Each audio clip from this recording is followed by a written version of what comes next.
Okay बेटा, ये numerical सीखा। इस न्यूमेरिकल से आपका की कितना है, I have asked you about that you have a wire whose shape is little bit different at these 2 points A and B. At A it is thick, at A it is thin. Since the wire is one single constituent, so current entering is equal to current leaving. ये गल्ला लिखनी है बेटा paper they which. Okay, you need to write all these things. So current I1 and current I2 are equal. ये लिख दोगे. So the current in the circuit can be calculated as J1 is equal to I1 into A. From here I1 is equal to J1 into A. I have submitted the values of J1 as 1.27 10 per 6. Area of this circle. Area of this circle is pi r square. Diameter is given. Convert this into radius. 1.0 into 10 to the minus 3. We have converted millimeters into meters. Pi r square लगाओगे answer आ जाएगा. Now second is what is current density J2 at this point. Since area has decreased, so current density will be increased. So J2 will be current at divided by area A2. So current at this and current at this are equal. I1 is equal to I2. So 3.987 divided by area. Area is pi r square. The radius of this portion is given. No, not given. D2 तो नहीं ना दिया हुआ. Okay, कोई problem नहीं है. पाई are square लगा के अभी ऐसे करो कि निकाल लेंगे एरिया भी हम, कोई प्रॉब्लम नहीं है. अभी D1 डिवाइड बाय 2 का स्क्वायर लिख लो. अब देखो क्या है, तुम्हें पता है कि current density I1 is equal to I2 है. करंट तो बराबर है, एरिया से दोनों को मल्टीप्लाई करो या यहाँ वैल्यू पुट कर दो इसकी J1 A1. तो ये यहाँ लिखोगे J1 A1 is equal to J2 A2. ठीक है जी. तो J1 की वैल्यू कितनी है? J1 की वैल्यू हमारे पास है. और J2 की वैल्यू कितनी है? J2 की वैल्यू है हमारे पास. अच्छा, एक इन्होंने ना चीज यहाँ पे दिया है, J2 कैलकुलेट करो इफ. वैसे तो यहाँ पे दे ही दिया इन्होंने क्वेश्चन में. देखो बेटा, ये जो क्वेश्चन था ना मैंने थोड़ा मॉडिफाई कर लिया था, पर ये होगा नहीं मॉडिफाई. इसमें ये बताया हुआ है हमें सेकंड पोर्शन में कि अगर करंट डेंसिटी डबल है यहाँ पे, यानी J2 की वैल्यू J1 का ट्वाइस है, तो डायमीटर निकाल लो. क्वेश्चन ये है, अगर J2 की वैल्यू J1 से डबल है तो डायमीटर निकालो. ठीक है, तो हम इस मेथड से कर सकते हैं. फिर A1 इंटू J2 की वैल्यू है 2J1 इंटू A2. ये नहीं करना, ये रहने देना. ठीक है, आप सिर्फ एरिया से डायमीटर निकालना है आपको. तो J1 की वैल्यू आपको दी हुई है, मान लो आप J ले लेते हो. J1 की वैल्यू, एरिया पहला है pi T1 square by 4 is equal to J, जो J1 है, सॉरी यहाँ पे J2 है, जो J2 की वैल्यू है वो 2J1 है, तो 2J लिख दोगे इंटू A2. A2 कितना है? पाई T2 स्क्वायर बाय 4. तो J से J कट गया, पाई से पाई कट गया, 4 से 4 कट गया, तो D2 is equal to D1 divided by root 2. ये आपका आंसर आ गया. D1 आपको दिया हुआ है 2 mm दिया है, तो यहाँ पुट कर दोगे तो root 2 mm under root 2 mm आपके पास D2 आ जाएगा. आई होप आपको समझ आ गया हो ये क्वेश्चन में. हमें क्वेश्चन में क्या पता करना है? हमें क्वेश्चन में ये नहीं पता करना, हमें क्वेश्चन में चेंज कर लो. क्वेश्चन में हमें D2 पता करना है if J2 is 2 times J1. ये हमें दिया हुआ है बेटा. Please change your question. Question में ये दिया हुआ है.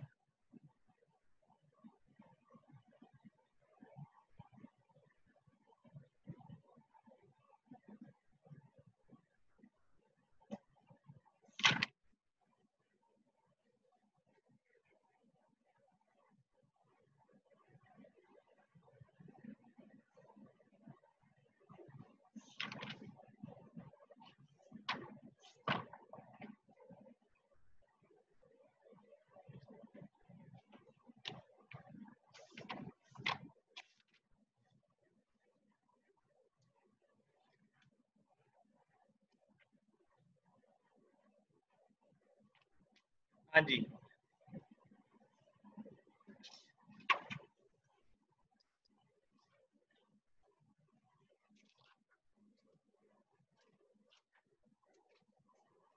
लिखो जी अगला क्वेश्चन। ये भी नहीं होगा, अभी ये भी कुछ चीजें करानी पड़ेंगी।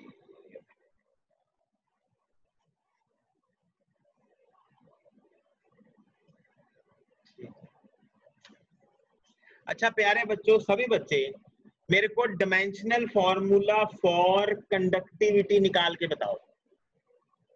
इलेक्ट्रिकल कंडक्टिविटी का डायमेंशनल फॉर्मूला। हाँ जी, 2 मिनट्स। कंडक्टिविटी का डायमेंशनल फॉर्मूला सब बच्चे मेरे को बताएंगे।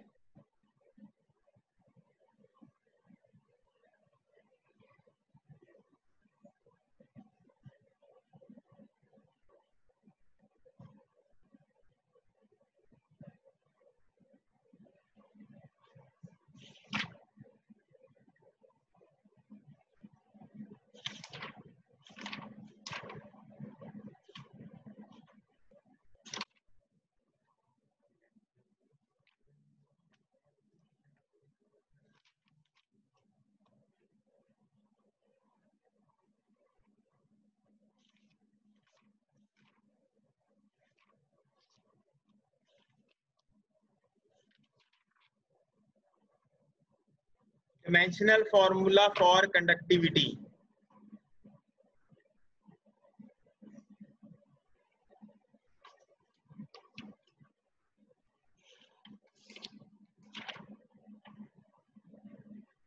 आंसर आएगा आपके पास। कंडक्टिविटी क्या होती है? आंसर है m-1, हाँ जी, l-3 T3a स्क्वायर। हाँ जी, a स्क्वायर, ये आएगा फॉर्मूला। फॉर्मूला था r is equal to rho l by a। तो ये 1 बाय सिग्मा कर दो, सिग्मा इधर ले जाओ, sigma is equal to 1 over r l by a। ये हमारा फॉर्मूला बन जाएगा। रेजिस्टेंस के डायमेंशंस पुट करो, रो एल के लेंथ के और एरिया के एल स्क्वायर हो जाएंगे। ये सबके डायमेंशन पुट करो। रेजिस्टेंस के डायमेंशन कहां से निकालोगे? Resistance is voltage divide by current. Current के डायमेंशन एम्पियर होते हैं। वोल्टेज के डायमेंशंस क्या होते हैं? Voltage is work divide by charge. ठीक है, वो वर्क के डायमेंशन आपको पता है। चार्ज के डायमेंशन होते हैं एटी। वर्क के dimension ml square t-2 divide by eighty. So ml square t-3 a-1, ये पोटेंशियल आ जाएगा। फिर नीचे एम्पियर उसको ले जाओगे तो a-2 हो जाएगा। वैल्यू पुट करो, सारी आंसर आ जाएगा। ओके बेटा जी। प्यारे बच्चों, आज मैं आप लोगों के साथ एक बहुत लंबी डेरिवेशन करने जा रहा हूँ। ये एक डेरिवेशन नहीं है, ये कई डेरिवेशंस का सम अप है, जो कि मैं एक ही तरह से स्टार्ट करके एंड करूंगा। इसमें 3-4 डेरिवेशन इकट्ठी हैं, क्योंकि एक के बाद दूसरी, दूसरी के बाद तीसरी, तीसरी के बाद चौथी चलती है। तो ये सारी डेरिवेशन आपको अच्छे से आनी चाहिए। जैसे जैसे डेरिवेशन आती जाएंगी, साथ साथ मैं बताता जाऊंगा और चीजों को आपने समझते जाना है कि कैसे सर बताते जा रहे हैं। तो हमारी बिग डेरिवेशन शुरू हो रही है। उसका जो फर्स्ट पार्ट है, मतलब मैं बेसिकली आपको पढ़ा क्या रहा हूं, मैं आपको mechanism of current flow in a conductor पढ़ा रहा हूं। उसके पहली चीज मैं आपको क्या पढ़ा रहा हूं? Drift velocity and relaxation time के बीच में रिलेशन मैं आपके साथ बनाने जा रहा हूं। अकेला ड्रिफ्ट वेलोसिटी और रिलैक्सेशन टाइम का रिलेशन नहीं है, इसमें और भी कुछ चीजें हैं, लेकिन चलो फॉर द टाइमिंग आप इसको नाम दे सकते हो, relation between drift velocity and relaxation time. तो प्यारे बच्चों ध्यान दो सभी बच्चे। सबसे पहली बात हम यहां से शुरू करते हैं कि हमारे पास you have a conductor and electrons are flowing in random direction because I have not applied any potential to this conductor. The velocities of all the electrons, the vector sum of velocities of all the electrons is 0. That is, there is no flow. The electrons are not flowing.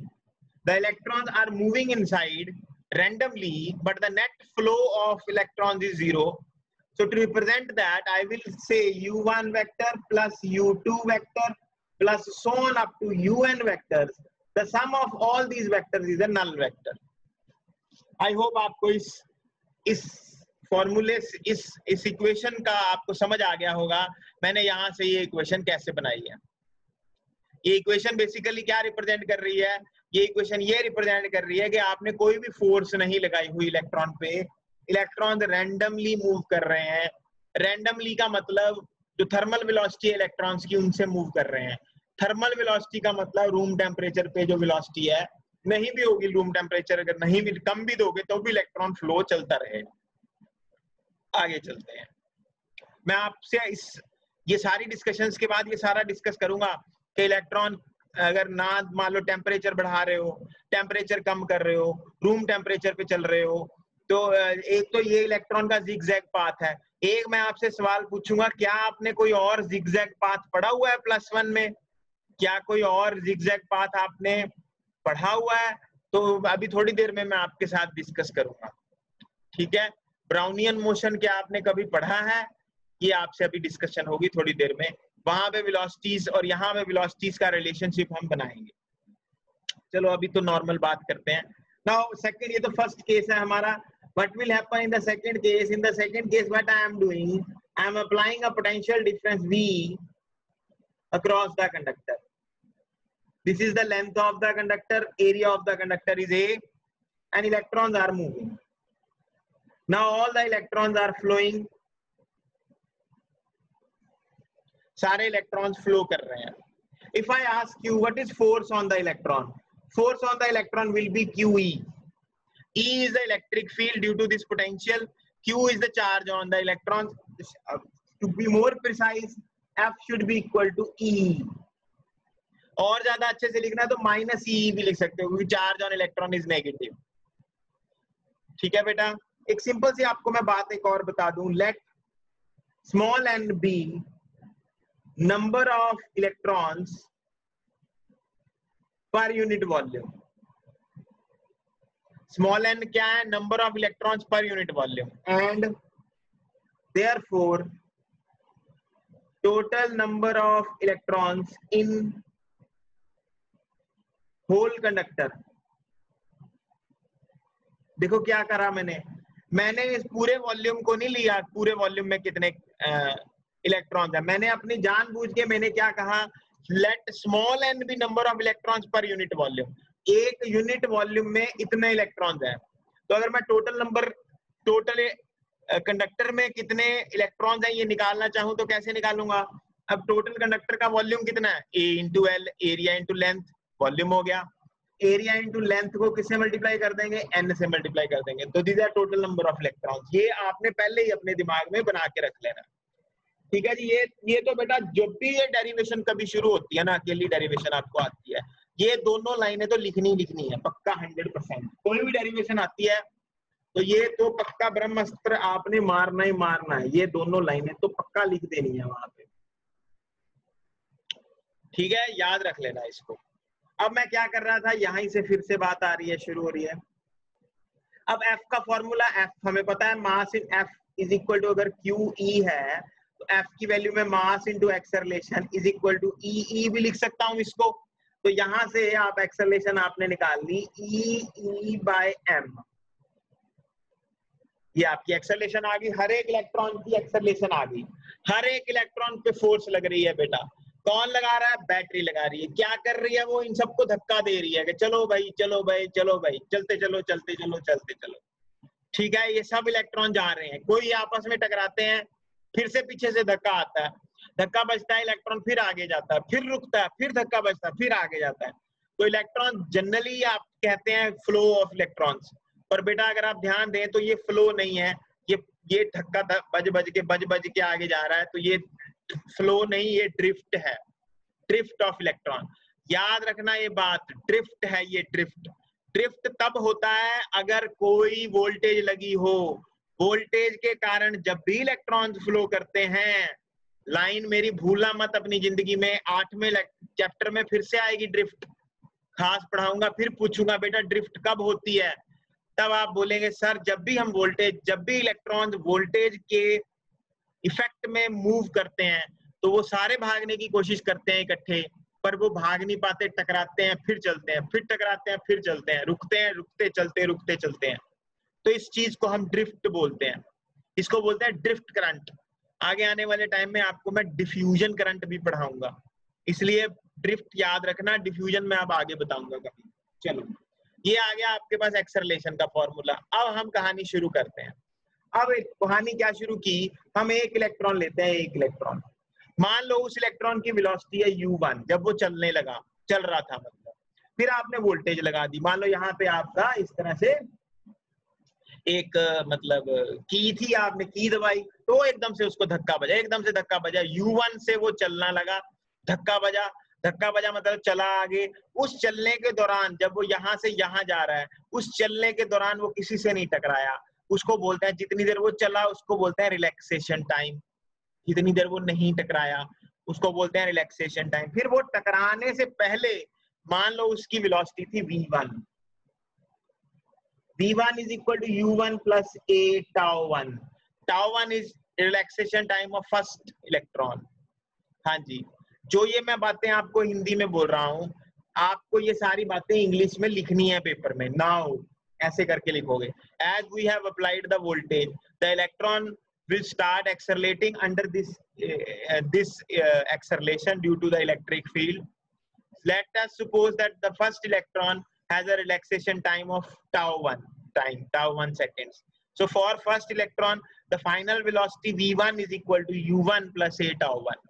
Similarly, for second electron, v2 is equal to u2 plus a tau2. Similarly, for nth electron,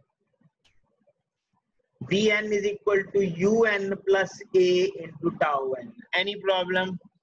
अब क्या कर रहे हैं हम प्यारे बच्चों, क्या आप सबको यहाँ तक समझ आ गया? इस पेज पे कोई ऐसी बात है जो आपने पूछनी है? ये फर्स्ट इलेक्ट्रॉन के लिए वेलोसिटी है, ये सेकंड इलेक्ट्रॉन के लिए वेलोसिटी है, ये थर्ड, ये nth इलेक्ट्रॉन के लिए वेलोसिटी है।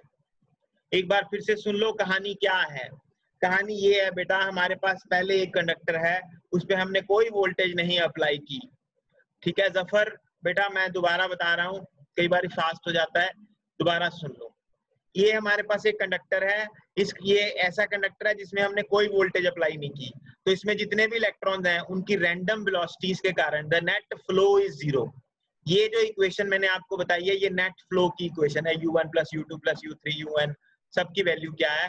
जीरो है, ठीक है। कई बार बच्चे क्या करते हैं, इसको n से डिवाइड भी कर देते हैं और बोल देते हैं the average velocity of all the electrons is zero, कोई डिस्प्लेसमेंट ही नहीं है, कोई इधर जा रहा है कोई उधर जा रहा है। ओके, उसके बाद क्या है F। अब जब ऑल द इलेक्ट्रॉन, हम क्या करते हैं, हमने जब ये ऑन कर दिया, जब हमने ऑन कर दिया, अच्छा ये वाली बात आपने लिखनी है पक्का, सबसे ऊपर लिख देना, चाहे ये जो मैंने पीली लाइनों से अंडरलाइन किया, let n be number of electrons per unit volume, इसको आप पहले ही लिख देना फर्स्ट उसमें।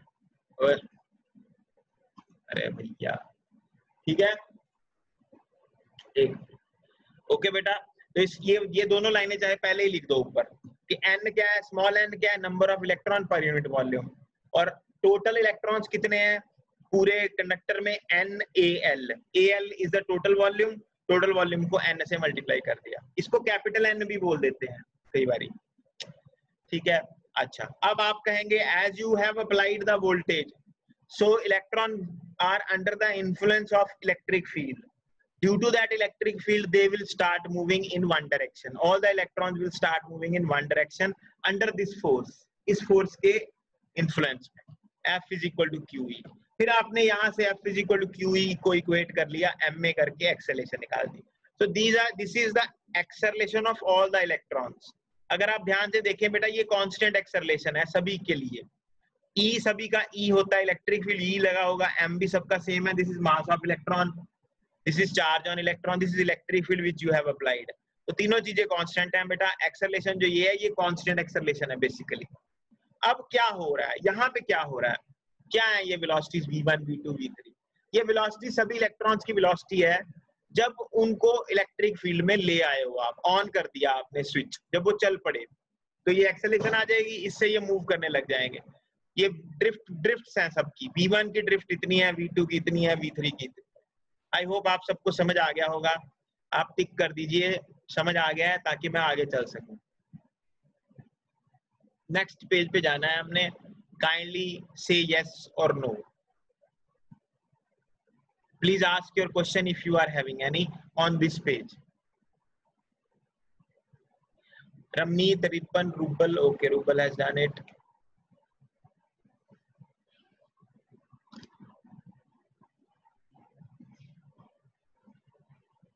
रिपनदीप सिंह जी ने टिक नहीं किया है, बाकी सबने टिक कर दिया है। ओके बेटा, तो अभी क्या कर रहे हैं हम, आगे चलते हैं हम। वी आर मूविंग अहेड, आगे जा रहे हैं। ध्यान देना है आप सबने, ये जो है ना, इसको मैं इक्वेशन नंबर छोटा 1, छोटा 2,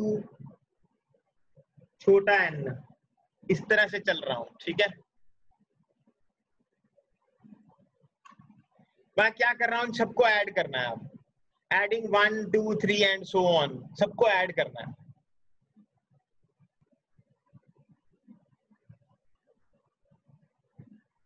ठीक है बेटा जी, okay.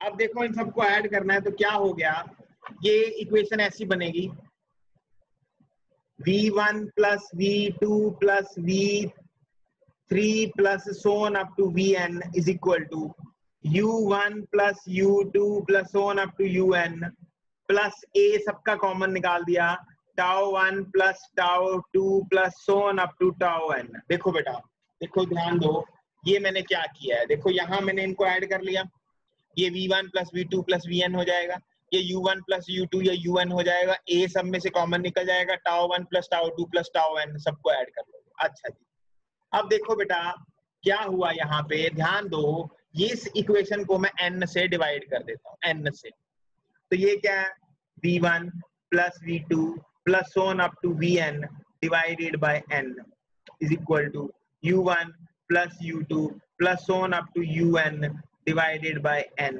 plus a into tau 1 plus tau 2 so on up to tau n divided by n। इसको मैं बोल रहा हूं drift velocity, average drift velocity. क्या चीज बोल रहा हूं ये मैं, average drift velocity is equal to, इसको मैं ले रहा हूं 0 प्लस ए, ये आ गया हमारे पास टाउ, टाउ को अकेला टाउ ही ले रहा हूं, this is average relaxation time. What is this, VD क्या है, एवरेज ड्रिफ्ट वेलोसिटी, टाउ क्या है, एवरेज रिलैक्सेशन टाइम, एवरेज है। What is average distance that these electrons has moved, कोई बच्चा बता सकता है, व्हाट इज एवरेज डिस्टेंस, अगर किसी को याद हो, एवरेज डिस्टेंस कितना है ये इलेक्ट्रॉन जो इन्होंने मूव किया है, एनीवन। भाई कंडक्टर की लेंथ कितनी होती है, कितनी लेंथ है कंडक्टर की, कंडक्टर की लेंथ L है, तो हम ये L डिस्टेंस मानते हैं। इलेक्ट्रॉन यहां से लेके यहां तक सभी मूव किए हैं ना, तो एवरेज डिस्टेंस कितना मूव किया, अगर मैं पूछूं तो आपको सर L मूव किया है एवरेज। ठीक है, याद रखना, ये बात काम आएगी आने वाले टाइम। तो हमने बेटा VD में रिलेशन निकाल दिया A इंटू टाउ, यही हम निकालना चाहते थे। क्यों निकालना चाहते, 2 मिनट रुक जाओ बताता हूँ। तो VD की वैल्यू आ गई, E की वैल्यू क्या है, QE/m इंटू टाउ, या अगर वो और भी प्रिसाइज जाना चाहते हो, EE/m इंटू टाउ।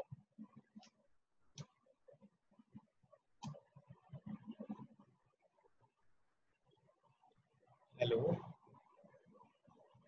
हाँ जी मैडम, जी, हाँ जी, क्या हाल है मैडम, बस मैडम ठीक ठाक जी।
हाँ जी बच्चों, आप ਇੱਥੇ तक पहुंच गए। Drift velocity is equal to e by m into tau. ठीक है, ये रिलेशन है बेटा। ਇੱਥੇ अपना रिलेशन, अपनी डेरिवेशन कित्थों शुरू हुई सी? देखो डेरिवेशन अपनी, ये डेरिवेशन शुरू हुई सी relation between drift velocity and relaxation time. ये आपका रिलेशन करता drift velocity and relaxation time के विचार। This is the relation between drift velocity and electric field. अच्छा हुन आपां नूं पता बेटा, we all know electric field is equal to potential divide by length. So you can also put the value here of electric field.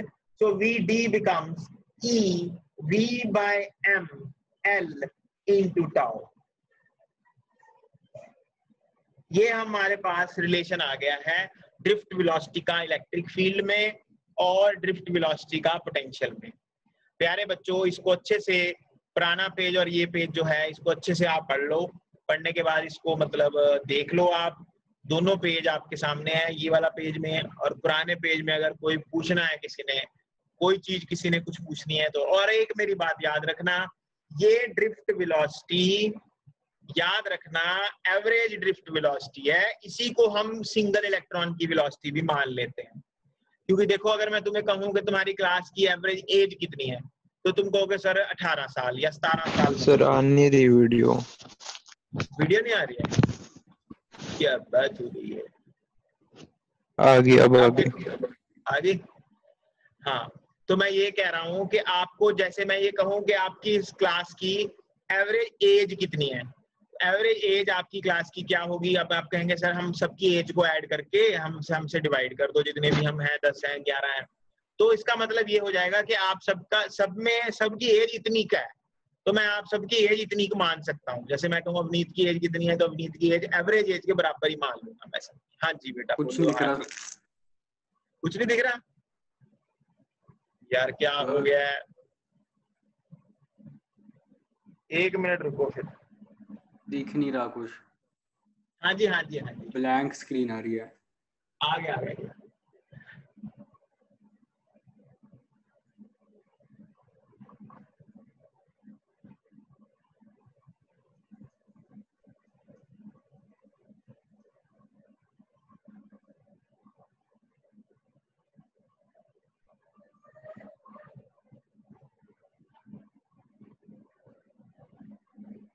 हाँ जी आ गई, अब screen आ गई।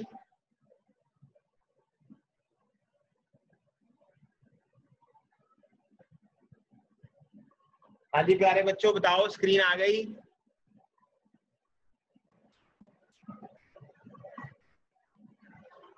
हाँ जी स्क्रीन आ गई? नहीं आई सर। यार ऐसे कैसे हो गया?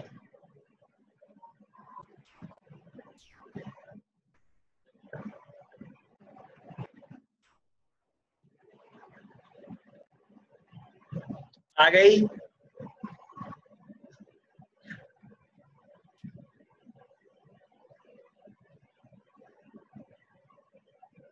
किसी बच्चे को भी नहीं दिख रही है स्क्रीन?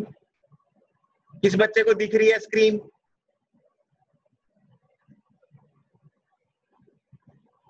रिपन को दिख रही है बेटा। आर्या आपके क्या उसमें प्रॉब्लम है? No sir. किसी को भी नहीं दिख रही? चलो फिर ऐसे करता हूँ, एंड कर रहा हूँ मैं, दोबारा आओ। वैसे भी टाइम हो गया है, एंड कर रहा हूँ, दोबारा आओ।